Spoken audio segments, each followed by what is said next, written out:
হাবিবের মতো হাবিবের হাতেই পুলিশের সর্বনাশ। সিনিয়র ৩ কর্মকর্তার ফাউন্ডেশনের নামে নজরানা আদায়ের চাঁদাবাজির ব্যবসায় পুলিশ চেইন অব কমান্ড ধ্বংস হয়েছে। সাবেক আইজিপি শহীদুল হকের যোগদানের পর তার মা-বাবার নামে প্রতিষ্ঠিত ফাউন্ডেশন নজরানার নামে ঘুষ নেওয়ার প্রথা চালু হয়। সাবেক এই আইজিপি মজিদ জরিনা ফাউন্ডেশনের নামে শত কোটি টাকা আদায় করেন পুলিশ কর্মকর্তাদের কাছ থেকে। সেই টাকা বিপুল বৈভবের মালিক হন তিনি। শরীয়তপুরের নড়িয়া উপজেলার নরকলিকাতা গ্রামের প্রতিষ্ঠা করেন স্কুল অ্যান্ড কলেজ। বেনজির আহমেদ আধুনিক পুলিশ বাহিনী গড়ার প্রত্যয় নিয়ে ঘুষ বাণিজ্যের অর্থ গলা পর্যন্ত গিলে শত অফিসার তকমা পড়েন। আর পদ্মার এপার ওপার পৃথককরণের রাজনীতিতে সম্পৃক্ত করে গোটা পুলিশ বাহিনীর মেরুদণ্ড ভেঙেছেন সদ্যবিদায়ী DMP commissioner Habibur Rahman.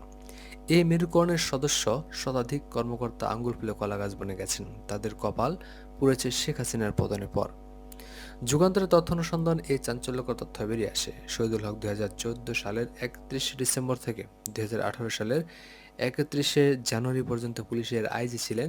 IG থাকা অবস্থায় তিনি মিরপুর শহীদ স্মৃতি পুলিশ কলেজ থেকে ক্ষমতার অপব্যবহার করে কোটি কোটি টাকা লোপাট করে মজিদ জরিনা ফাউন্ডেশন নিয়ে যান। পুলিশের একটি বিশেষ গোয়েন্দা বিভাগে কর্মরত সিনিয়র একজন কর্মকর্তা যুগান্তরকে বলেন, পুলিশের যে বৈষম্য ও লাগামহীনতার দুর্নীতির যাত্রা শুরু হয়, যাদের কারণে তারা আজ বাহিনীতে নেই, কিন্তু প্রায় ২০০ বছরের ঐতিহাসের সুশৃঙ্খল কাঠামোকে ধ্বংস করে তারা বিদায় নিয়েছেন।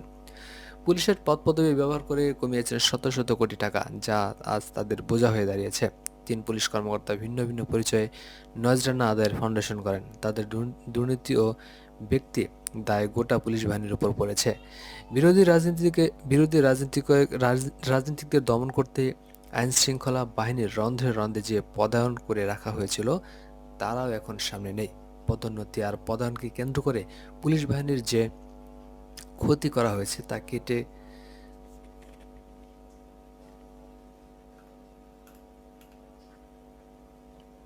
কেটে উঠতে অনেক সময়ের প্রয়োজন। ব্যক্তিগতভাবে বিগত সরকারের প্রভাবশালীরা বিপুল অর্থবিত্তের মালিক হয়েও এই বাহিনীর সর্বনাশ করেছেন। ঘুরে ফিরে যে ৩ সুপারম্যান খ্যাত কর্মকর্তার নাম সামনে আসছে, তারা হলেন সাবেক আইজিপি শহীদুল হক, বেনজির আহমেদ ও সদ্যবিদায়ী ডিএমপি কমিশনার হাবিবুর রহমান। ৩ জনে পদ্মার ওই পারে মানুষ। আওয়ামী লীগের ১৫ বছরের শাসনামলে পতনের পর পুলিশের সর্বনাম আলোচিত ৩ কর্মকর্তা আওয়ামী লীগের তকমা লাগানো পুলিশ কর্মকর্তাদের মিছিলে অংশ নিতে বিপুল অঙ্কের টাকা খরচ করতে হয়েছে অনেক মেধাবী পুলিশ কর্মকর্তার। বৈষম্যের শিকার এসব কর্মকর্তার মনে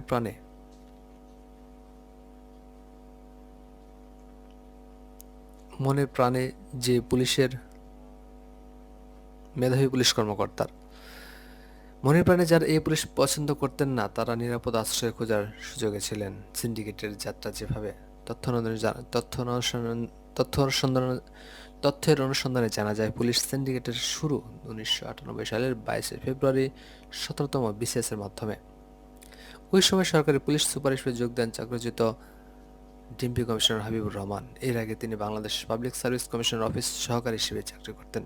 সহকারী পুলিশ সুপার হিসেবে চাকরিকালে ভোলার লালমোহন বিএনপির নেতাকর্মীদের উপর গুলিবর্ষণের দায়ে তিনি চাকরি থেকে বরখাস্ত হন। পরবর্তী সময়ে চাকরি ফিরে পাওয়ার পর শুরু হয় তার সিন্ডিকেট বাণিজ্য। ডিএমপিতে এডিসি হিসেবে প্রথম বেছে নেন ২০তম ব্যাচের জেসমিন বেগমকে।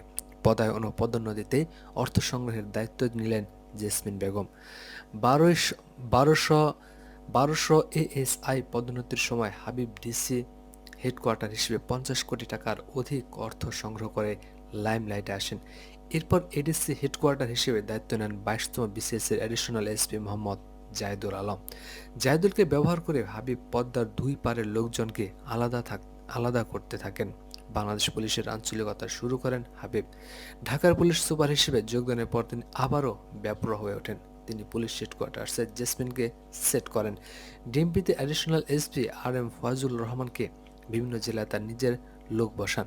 ২৭তম ব্যাচের মোহাম্মদ ইকবাল হোসাইন রাসেল শেখ, ২২তম ব্যাচের আবিদা সুলতানাকে নিয়োগ করেন মুক্তিযুদ্ধের ইতিহাসে পুলিশের ভূমিকা সংক্রান্ত তথ্য সংগ্রহের কাজে।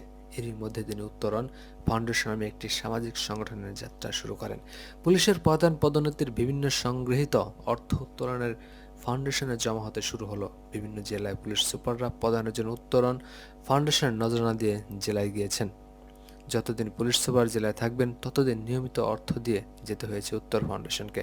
22তম বিসিএস এর কর্মকর্তা মোহাম্মদ মইনুল হাসানকে পটুয়াখালীর এসপি হিসেবে পদায়ন করেন তিনি।